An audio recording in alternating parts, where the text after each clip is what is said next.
And I'm delighted to welcome our second guest for this month's campaign, Daniel Brooke. Daniel, would you mind introducing yourself to our audience, please? Absolutely. Thank you so much for having me, Gabby. Yeah, as you said, my name is Daniel Brooke, and I'm the founder and director of a company called Neurodiversity Specialists. I am the CEO and director of that company, and I set up that company really to do two main things. One was to help neurodivergent adults to gain more control over their challenges and ultimately be able to really tap into their full potential and their skill set. And the second reason really was to help businesses and employers understand the benefits of hiring and supporting neurodivergent adults, because what we know is that when we have neurodiverse teams, they often are more productive, efficient, creative, innovative, and solve problems more quickly. And today I'm wearing a black polo top and black glasses. We're both like rocking the black today. I'm like, is that reflecting our mood? I hope not. No, not at all. It's a bit grey outside, but it's not that bad. Well, thank you for sharing that. And I will say that actually I do know Daniel. I've met Daniel before, and he actually delivered a fantastic workshop for one of our agency clients. And I think it's really amazing that our clients are recognizing the nuanced approach around diversity and inclusion, and that it's not just about that visible diversity and representation. It's also about those invisible diversities that we sometimes forget, and the support that is required to help people within workplace and organizations, as you said, fulfill their potential, have the best experience possible so that they can deliver the best work possible.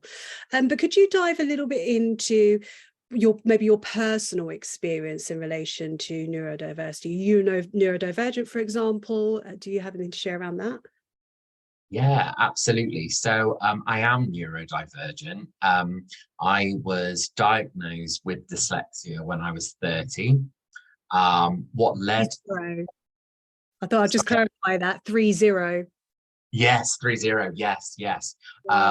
Yeah, so, you know, it wasn't during education. I was actually in probably maybe my third, job outside of education at that point. And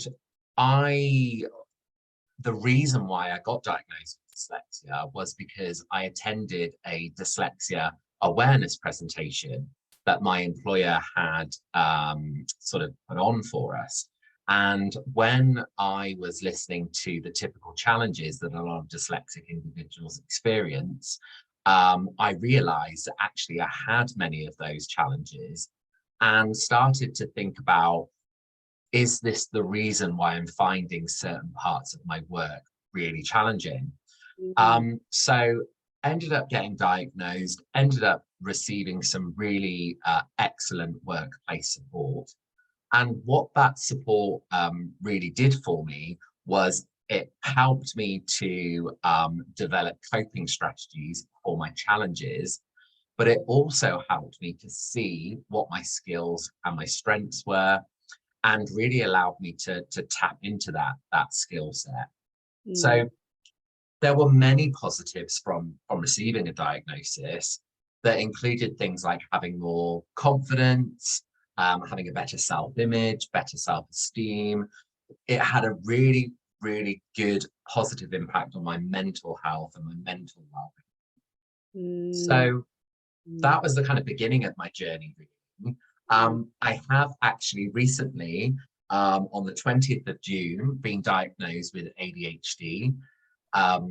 It's not uncommon for people to have more than one diagnosis. And since my original diagnosis of dyslexia, I have realized that actually that wasn't really the best condition that described my challenges and my strengths. And what I found over time was actually my challenges and my strengths tend to align more with ADHD, and that's why I went forward for that diagnosis. So I like the way you have explained that, in that challenges and strengths. And I think sometimes it's very common for us to, and I'm saying us as like neurotypical people, to just be thinking about addressing the challenges and not recognizing the strengths as well, and how these should be harnessed and utilized. And I know this is kind of what a lot of the work that you do from a professional perspective is about. But with regards to then the retention piece, so how do we then support from a development and a mentoring perspective, perhaps? What are some of the needs that a neurodivergent employee might need in order for them to feel like they can thrive within a company? Yeah, definitely. So I think it's really looking at how do you train and develop your staff, and looking at that through a kind of neuro inclusion lens. So, you know, for example, you might have a great career development program that helps people go from, you know, a certain level of management to a different level of management.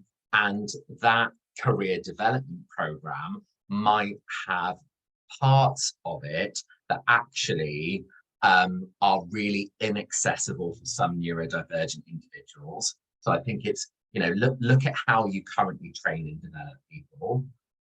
Look at how you appraise as well. You know, there could be parts of that process that are actually challenging for some neurodivergent people to engage with.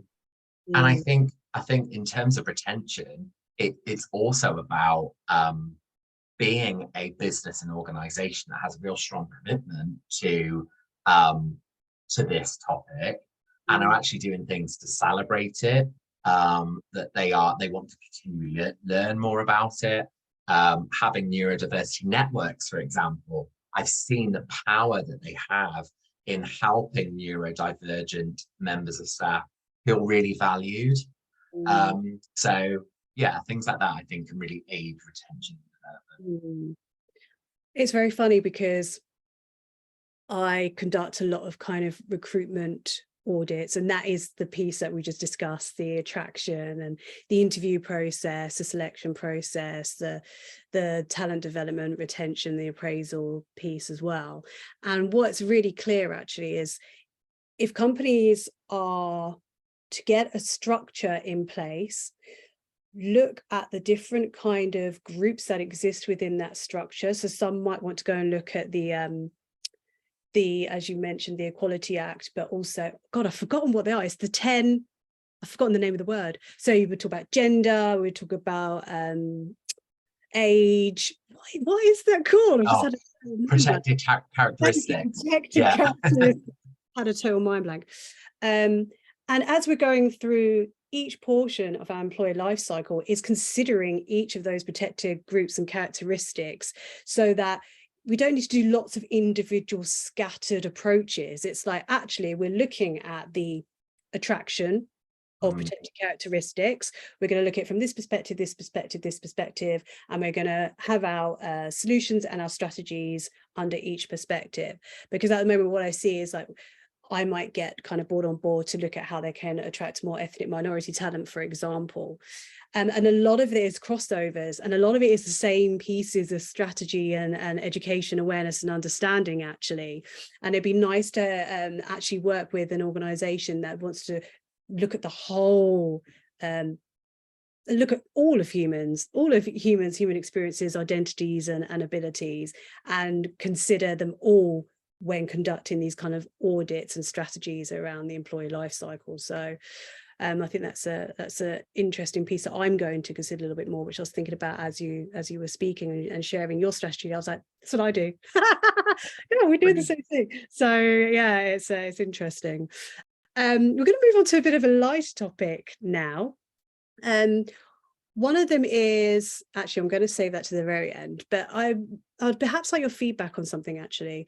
So within the events sphere and the event space, live event space, so that's, you know, people who are attending, participating in events, event planners started to consider neurodiversity within their planning process. And a big piece that's obviously coming up is around having those kind of decompression and quiet spaces, where people can go and just have that moment to decompress and move away from all that stimulus if required. Also looking at, you know, things like lighting, looking at color, looking at fonts used, and looking at using captions and all those sort of things to ensure that the event spaces are actually accessible for neurodivergent people. And you might not have an answer to this, but I wonder if you have ever been to an event. It could be anything from a festival to, you know, an exhibition or gallery opening, whatever, and kind of thought, oh, that's kind of had a bit of a negative effect or impact on me. It would have been much better if they'd thought about doing this.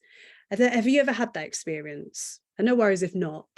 But Yeah, I'm just trying to think. I mean, I know that at sort of big events, and I've been to, like, in a previous role, to lots of conferences, for yeah, example. And I do find them really overwhelming.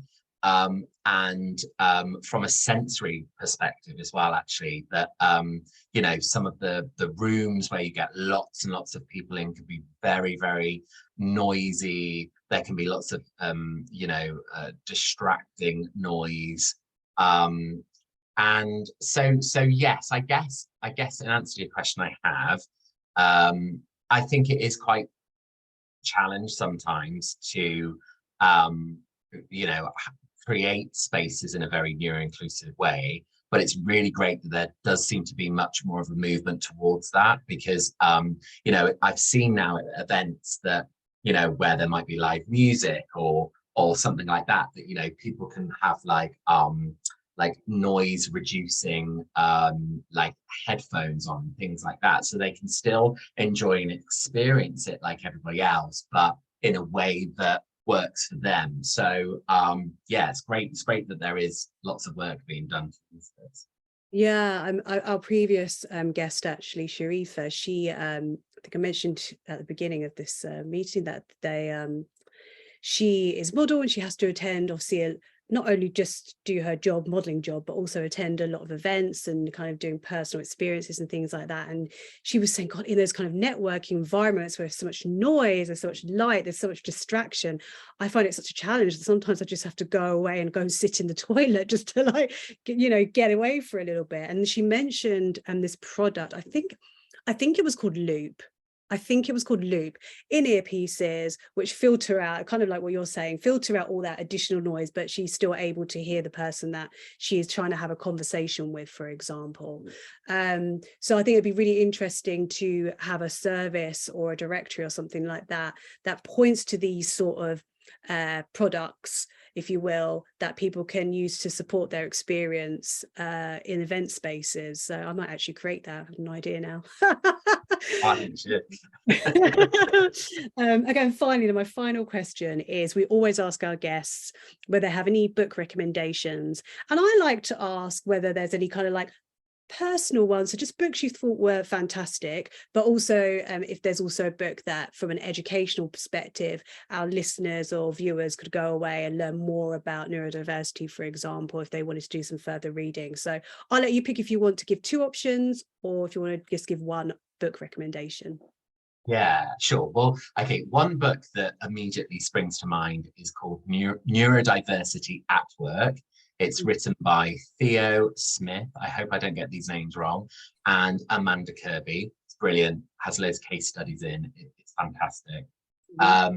In terms of other resources, I would, people could go to my website. I know this is a shameless plug, but on our website, Neurodiversity Specialists, we have loads of blogs. We have previous kind of interviews and podcasts and things like that we've been involved in, and they're a really like great thing to be able to learn from, because some people might find reading or listening to a book quite challenging, and they might find watching something is you know, easier for them to digest. So yeah, that would be the book. And then yeah, feel free to, you know, connect with Neurodiversity Specialists in whatever way you can, website, Instagram, LinkedIn, because we share lots of digestible information. You do. You've got a great LinkedIn account, and I'll make sure that I put all the links in the description section for you, your LinkedIn, the website, the book recommendations as well. So thank you so much for sharing those. Really welcome. And if you have anything to add, feel free. Otherwise, adios.